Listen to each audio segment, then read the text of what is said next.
Hello hi ಎಲ್ರಿಗೂ ನಮಸ್ಕಾರ. Welcome back to Janata agent. ಎಲ್ರಿಗೂ ಗೊತ್ತಿದೆ, ಜನವರಿ 14ನೇ ದಿವಸ ನಡೆದಂತಹ ಆ ಒಂದು ದಾರುಣ ಘಟನೆ ಇನ್ನೂ ನಿಗೂಢವಾಗಿರುವಂಥದ್ದು. ಇವತ್ತಿಗೆ 12 ದಿವಸಗಳಾಯಿತು. ಆದರೆ ಯಾವುದೇ ಕಾನೂನಾತ್ಮಕವಾಗಿ ಯಾವುದೇ ಬೆಳವಣಿಗೆಯನ್ನು ಕಾಣದಂತಹ ಒಂದು ಪ್ರಕರಣ.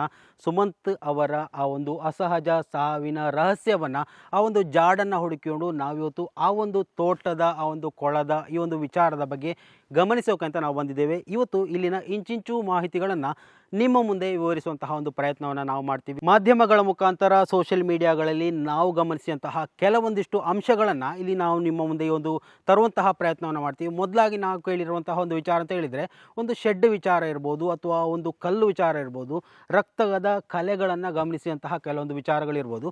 ಸೊ ಆ ಒಂದು ವಿಚಾರಗಳನ್ನು ನಾವು ಡೈರೆಕ್ಟಾಗಿ ಇವತ್ತು ನೋಡಿ ಇಲ್ಲಿನ ಮಾಹಿತಿಗಳನ್ನು ಕಲೆ ಹಾಕಿದ್ದೇವೆ.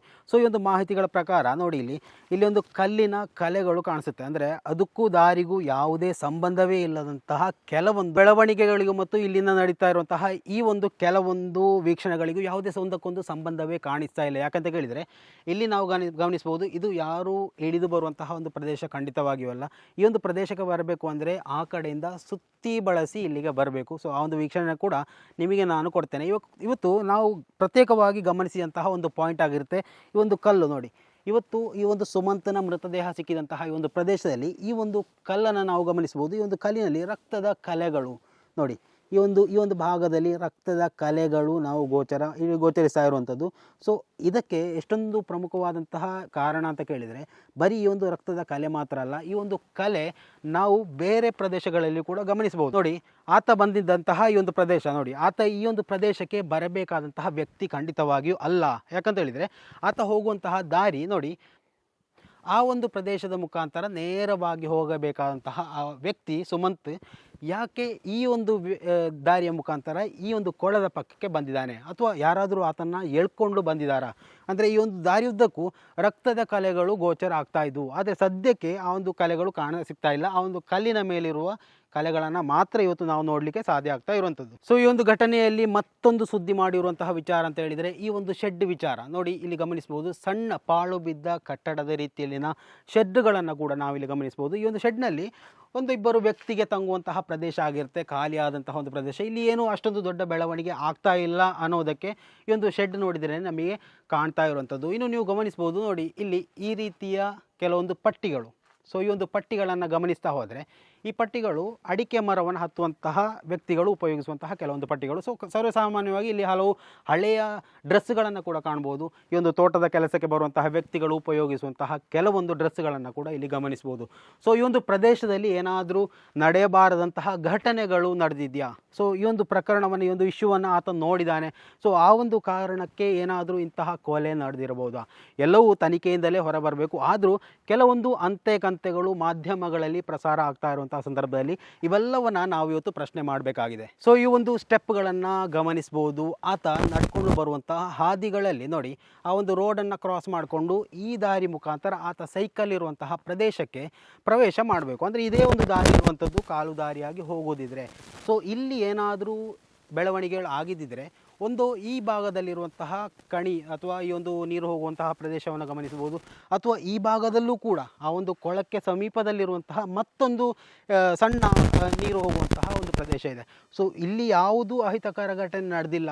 ನೇರವಾಗಿ ಆತ ಬಂದಿರುವಂಥದ್ದು ಇದೇ ಒಂದು ದಾರಿಯ ಮುಖಾಂತರ ನೇರವಾಗಿ ಹೋಗುವ ದಾರಿಯಲ್ಲಿ ಎಡಕ್ಕೆ ಚಲಿಸಿ, ಅಂದರೆ ಈ ಒಂದು ತೋಟಕ್ಕೆ ಪ್ರವೇಶ ಮಾಡುವಂತಹ ಆ ಒಂದು ರಸ್ತೆ ಮುಖಾಂತರ ಈ ಒಂದು ಶೆಡ್ಡಿನ ಪಕ್ಕದಲ್ಲಿರುವಂತಹ ಕೊಳಕ್ಕೆ ಹೋಗಿ ಬಿದ್ದಿದ್ದಾನೆ ಅಂತ ಹೇಳಿದರೆ, ಈ ಒಂದು ಸಾವಿನ ನಿಗೂಢತೆ ಎಷ್ಟರ ಮಟ್ಟಿಗಿದೆ? ಇದೊಂದು ಸಹಜ ಸಾವು ಅಲ್ಲ, ಅಥವಾ ಆತ್ಮಹತ್ಯೆಯೋ, ಅಥವಾ ಆತ ಬೇಕಂತಲೇ ಹೋಗಿ ಬಿದ್ದಿರುವಂತಹ ಘಟನೆ ಖಂಡಿತವಾಗಿಯೂ ಅಲ್ಲ. ಸೊ ಆ ಒಂದು ಕಾರಣಕ್ಕೆ ಇವಾಗ 12 ದಿವಸ ಆಯಿತು, 4 ತಂಡಗಳು ಈ ಒಂದು ವಿಚಾರದಲ್ಲಿ ತನಿಖೆಯನ್ನು ನಡೆಸ್ತಾ ಇದೆ. ಆದರೆ ಯಾವುದೇ ಕುರುಹು ಕೂಡ ಇದುವರೆಗೂ ಬಿಟ್ಟು ಕೊಟ್ಟಿಲ್ಲ ಅನ್ನೋದು ವಿಪರ್ಯಾಸದ ಸಂಗತಿ. ಆ ಒಂದು ಘಟನೆ ನಡೆದಂತಹ ಆ ಒಂದು ಕೊಳದ ದಾರಿಯಾಗಿ ನೇರವಾಗಿ ಈ ಕಡೆ ಬಂದರೆ ನಾವು ಗಮನಿಸ್ಬೋದು, ಇಲ್ಲಿ ನೋಡಿ, ಈ ಒಂದು ಕೆಳಭಾಗದಲ್ಲಿರುವಂತಹ ಸಣ್ಣ ಕಾಲು ದಾರಿಯ ಮುಖಾಂತರ ಮೇಲ್ಗಡೆ ಬಂದರೆ ಆತ ನಿರಂತರವಾಗಿ ಸೈಕಲ್ ಹಿಡ್ತಾ ಇದ್ದಂತಹ ಒಂದು ಪ್ರದೇಶ. ಆತನ ಮನೆಗೆ ದಾರಿ ಇದ್ದರೂ ಕೂಡ ಬಹಳ ದೂರವಾಗಿ ಬರುವಂತಹ ದಾರಿಯಾದ ಕಾರಣದಿಂದಾಗಿ ಈ ಒಂದು ಪ್ರದೇಶದಲ್ಲಿ ತನ್ನ ಸೈಕಲನ್ನು ಇಟ್ಟು ಆತ ಮನೆಗೆ ಹೋಗ್ತಾ ಇದ್ದ. ಮಾತ್ರ ಅಲ್ಲ, ಇದೇ ದಾರಿಯಾಗಿ ಆತ ಬೇರೆ ದೇವಸ್ಥಾನಗಳಿರ್ಬೋದು, ಪೂಜೆಗಿರ್ಬೋದು, ಶಾಲೆಗೆ ಹೋಗುವಂತಹ ದಾರಿ ಇದು. ಸೊ ಇದು ಶಾರ್ಟ್ ಕಟ್ಟಲ್ಲಿರುವಂತಹ ದಾರಿ ಆದ ಕಾರಣ ಈ ಒಂದು ಪ್ರದೇಶದಲ್ಲಿ ಆತ ನಿರಂತರವಾಗಿ ಸೈಕಲನ್ನು ಇಟ್ಟು ಹೋಗ್ತಾ ಇದ್ದ ಅನ್ನುವಂತಹ ಮಾಹಿತಿ ಇತ್ತು. ಸೊ ಆ ಒಂದು ಪ್ರದೇಶವನ್ನು ನಿಮ್ಮ ಮುಂದೆ ತೋರಿಸ್ತಾ ಇರುವಂಥದ್ದು ನೋಡಿ ಇಲ್ಲಿ.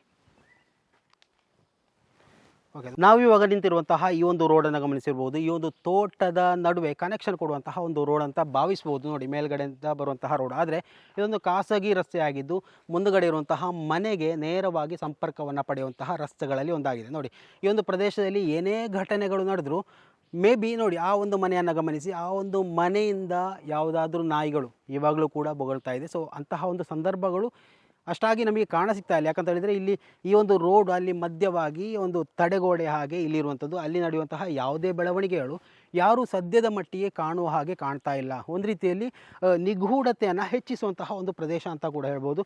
ಒಂದು ಇಳಿಜಾರಲ್ಲಿರುವಂತಹ ಪ್ರದೇಶ. ಸೊ ಈ ಒಂದು ಪ್ರದೇಶದಲ್ಲಿ ಏನೇ ನಡೆದರೂ ಕೂಡ, ಯಾರೇ ಒಂದು ರೀತಿಯಲ್ಲಿ ಸಣ್ಣ ಮಟ್ಟಿಗೆ ಶಬ್ದ ಮಾಡಿದರೂ ಕೂಡ ಯಾರಿಗೂ ಕೇಳಿಸುವಂತಹ ಒಂದು ಪರಿಸ್ಥಿತಿ ಇಲ್ಲಿ ಯಾವುದೇ ಮನೆಗಳಿಲ್ಲ, ಅಥವಾ ಪಕ್ಕದಲ್ಲಿ ಅಂತೇಳಿ ಮನೆಗಳು ಯಾವುದೂ ಇಲ್ಲ. 200-250 ಮೀಟರ್ ದೂರದಲ್ಲಿ ಇರುವಂತಹ ಮನೆಗಳು, ಅದು ಕೂಡ ಈ ಒಂದು ತೋಟಗಳ ನಡುವೆ ಇರೋ ಕಾರಣ. ನೋಡಿ, ಇಲ್ಲಿ ತೆಂಗಿನ ಮರ ಇರ್ಬೋದು ಅಥವಾ ಕಂಗಿನ ಮರ ಇರ್ಬೋದು, ಇವೆಲ್ಲವನ್ನು ಗಮನಿಸುವಾಗ ಈ ಒಂದು ಶಬ್ದಗಳು ಹೊರಗಡೆ ಹೋಗುವಂತಹ ಸಾಧ್ಯತೆಗಳು ಬಹಳಷ್ಟು ಕಡಿಮೆ ಇರೋದರಿಂದ ಈ ಒಂದು ಪ್ರದೇಶದಲ್ಲಿ ಏನು ನಡೆದಿದೆ, ಸೊ ಈ ಒಂದು ಪ್ರದೇಶವನ್ನು ಮಾತ್ರ ಕೇಂದ್ರೀಕರಿಸಿ ತನಿಖೆಯನ್ನು ಮಾಡಬೇಕಾಗುತ್ತಾ, ಅಥವಾ ಈ ಒಂದು ಘಟನೆಯ ಹಿನ್ನೆಲೆ ಅಥವಾ ಹಿಂದುಗಡೆ ಬೇರೆ ಏನಾದರೂ ರಹಸ್ಯಗಳು ಅಡಗಿದೆಯಾ ಎನ್ನುವುದನ್ನು ಪೊಲೀಸ್ ತನಿಖೆಯಿಂದ ನಾವು ಇವತ್ತು ಕಾಣಬೇಕಾಗಿದೆ. ಅದನ್ನು ನಾವು ನಿರೀಕ್ಷೆ ಕೂಡ ಮಾಡ್ತಾ ಇರುವಂಥದ್ದು.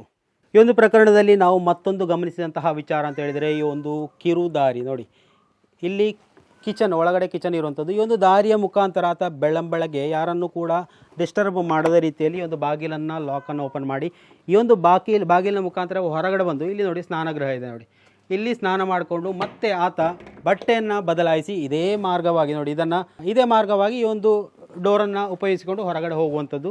ಇದು ಕೂಡ ಸಾಮಾಜಿಕ ಜಾಲತಾಣದಲ್ಲಿ ಬಹಳಷ್ಟು ಪ್ರಶ್ನೆ ಮಾಡಿದಂತಹ ಒಂದು ವಿಚಾರ ಆಗಿತ್ತು.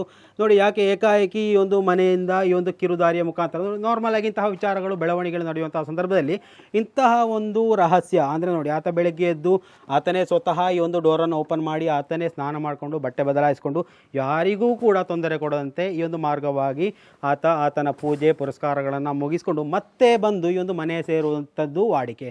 ಸೊ ಇಂತಹ ಬೆಳವಣಿಗೆಗಳು ನಡೆಯುವಂತಹ ಆ ಒಂದು ಸಂದರ್ಭದಲ್ಲಿ ಏಕಾಏಕಿ ಇಂತಹ ಒಂದು ದಿವಸಗಳನ್ನು ಕಳೆದಿರುವಂಥದ್ದು ನಿಜಕ್ಕೂ ಒಂದು ರೀತಿಯ ಬೇಸರದ ಸಂಗತಿಯಾಗಿ ಇದನ್ನು ನಾವು ಕಾಣಬೇಕಾಗಿದೆ. ಇಲ್ಲಿ ಒಂದು ಪ್ರದೇಶದಲ್ಲಿ ಗ್ರಾಮಸ್ಥರನ್ನು ವಿಚಾರಿಸಿದಂತಹ ಸಂದರ್ಭದಲ್ಲಿ ಇರ್ಬೋದು, ಮನೆಯವರಲ್ಲಿ ವಿಚಾರಿಸಿದಂಥ ಸಂದರ್ಭ ಇರ್ಬೋದು, ಸುಮಂತ್ ಎನ್ನುವಂತಹ ಆ ಒಂದು ಹುಡುಗ ಬಹಳಷ್ಟು ಅಂದರೆ ಎಲ್ಲರ ಥರ ಜೋಶಾಗಿ ನಡೆಯುವಂತಹ ವ್ಯಕ್ತಿ ಅಲ್ಲ, ಒಳ್ಳೆ ಸಹಬಾಳ್ವೆಯಿಂದ ಇರುವಂತಹ ವ್ಯಕ್ತಿ.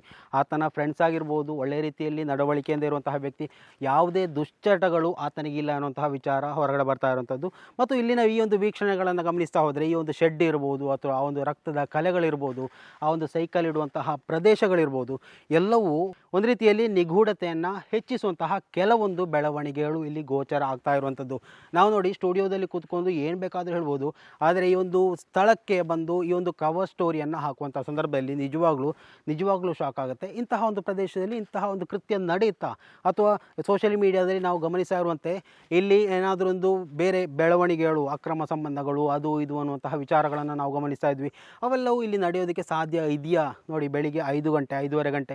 ಸೊ ಆತ ಧನು ಪೂಜೆಗೆ ಅಂತ ಹೊರಡ್ತಾನೆ, ಈ ಒಂದು ದಾರಿಯ ಮುಖಾಂತರ ಬರ್ತಾನೆ. ಏಕಾಏಕಿ ಈ ಒಂದು ದಾರಿಯನ್ನು ಬಳಸ್ಕೊಂಡು ಈ ಒಂದು ಕೊಳದ ಹತ್ತಿರ ಹೋಗಿ ಕೊಳದಲ್ಲಿ ಹೋಗಿ ಬಿದ್ದು ಸಾಯ್ತಾನೆ ಅಂತ ಹೇಳಿದರೆ ಅದೊಂದು ಅನಿರೀಕ್ಷಿತ ಘಟನೆ ಅಂತೂ ಖಂಡಿತ ಆಗಲಿಕ್ಕೆ ಸಾಧ್ಯ ಇಲ್ಲ.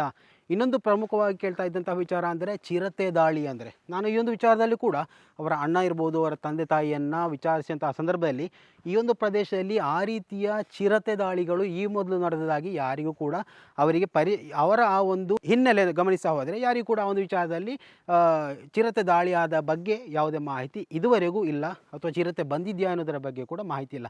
ಇನ್ನು ಅಂತಹ ಒಂದು ಯಾವುದಾದ್ರೂ ಕಾಡು ಪ್ರಾಣಿಗಳು ಅಟ್ಯಾಕ್ ಮಾಡಿರ್ಬೋದಾ ಅಂತ ಕೇಳಿದರೆ ಈ ಮೊದಲು ಅಂತಹ ಒಂದು ಬೆಳವಣಿಗೆ ಈ ಒಂದು ಪ್ರದೇಶದಲ್ಲಿ ನಡೆದಿಲ್ಲ. ಒಂದು ಶಾಂತವಾದಂತಹ ಪ್ರದೇಶ. ಇನ್ನು ಒಂದು ಜಾಗದ ವಿಚಾರದಲ್ಲಿ ವೈಮನಸ್ಸು ಏನಾದರೂ ಇದೆಯಾ ಅಂತ ಕೇಳಿದರೆ ಆ ಒಂದು ಕುಟುಂಬಸ್ಥರಿಗೆ ಪಿತ್ರಾರ್ಜಿತವಾಗಿ ಬಂದಂತಹ ಆಸ್ತಿ ಅಲ್ಲ ಇದು.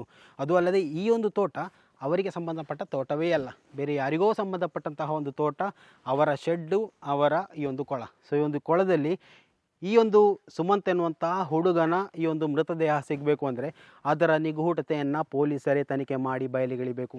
ಇವಾಗ 12 ದಿವಸಗಳಾಯಿತು, 4-6 ತಂಡಗಳು ಕಾರ್ಯಾಚರಣೆ ಮಾಡ್ತಾ ಇದೆ, ಆದರೆ ಯಾವುದೇ ಬೆಳವಣಿಗೆಗಳು ಆಗ್ತಾ ಇಲ್ಲ ಅಂತ ಹೇಳುವಾಗ ಈ ಒಂದು ಪ್ರಕರಣ ಇಲ್ಲಿಯೇ ನಿಲ್ಲುತ್ತಾ? ಈ ಒಂದು ಬೆಳ್ತಂಗಡಿ ಪೊಲೀಸ್ ಠಾಣಾ ವ್ಯಾಪ್ತಿಯಲ್ಲೇ ಇದನ್ನು ಮುಂದುವರಿಸೋಕ್ಕೆ ಸಾಧ್ಯ ಆಗುತ್ತಾ, ಅಥವಾ ಬೇರೆ ಯಾವುದಾದ್ರೂ ಕ್ರೈಮ್ ಬ್ರಾಂಚ್ ಅಥವಾ CIDಗಳಿಗೆ ಇದನ್ನು ರವಾನೆ ಮಾಡಬೇಕಾ, ಸ್ಪೆಷಲ್ ಇನ್ವೆಸ್ಟಿಗೇಷನ್ ಟೀಮನ್ನೇ ಸರ್ಕಾರ ಮಾಡಬೇಕಾ ಎನ್ನುವಷ್ಟರ ಮಟ್ಟಿಗೆ ಕುತೂಹಲಗಳು ಸೃಷ್ಟಿಯಾಗಿರುವಂಥದ್ದು.